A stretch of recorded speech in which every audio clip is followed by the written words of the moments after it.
자, 그러면 법조팀 김세영 기자와 이 내용 더 짚어보겠습니다. 자, 김 기자, 검찰이 김건희 여사 이번엔 부를 거다 이런 관측이 나오고 있잖아요. 민간인인데 그래도 김건희 여사에게 적용할 수 있는 혐의가 있겠죠. 어떤 게 있을까요? 네, 우선 김 여사에 앞서 공무원인 윤 대통령에게 적용할 수 있는 혐의를 살펴볼 필요가 있습니다.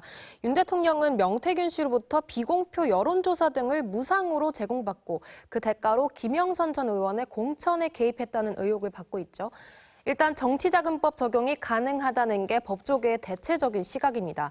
윤 대통령 통화 녹음이 만들어진 2022년 5월 9일은 대통령 당선인 신분인데 당선인 역시 공무원 신분으로 볼 수 있어 공천의 영향력을 행사하는 행위에는 공직선거법을 적용할 수 있다는 해석도 있습니다.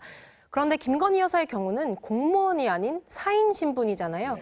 여기서 혐의 적용에 난항이 예상될 수 있는데 법률가들은 윤 대통령의 공천 개입 혐의가 일정 부분 확인이 되면 윤 대통령의 공동정범으로 수사할 수 있다는 의견도 있습니다. 공동정범으로 수사할 수 있다. 자, 검찰이 성역이 없다고들 계속 얘기를 했지만 사실 세간에선 특히 김건희 여사 관련 문제는 성역이다 이런 비판이 많았는데 이번에는 검찰이 김 여사를 직접 불러서 수사한다고 봐도 되겠습니까? 우선 서울중앙지검으로선 명품백 수수 사건과 도이치모터스 주가 조작 사건에 이어 김 여사 수사는 세 번째라고 볼 수 있습니다. 앞선 두 사건 수사 과정에서 잡음이 컸기 때문에 김 여사에 대한 직접 조사가 불가피하다는 내부 분위기는 있습니다.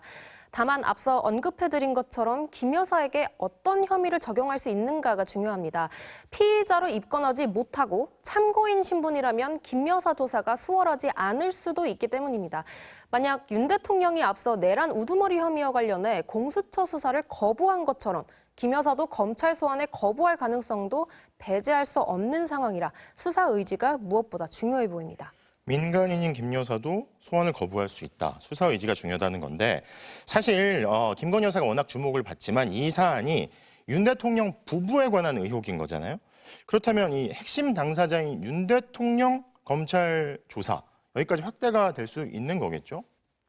네, 결국 이번 공천 개입 의혹의 정점에는 윤 대통령이 있을 수밖에 없겠죠.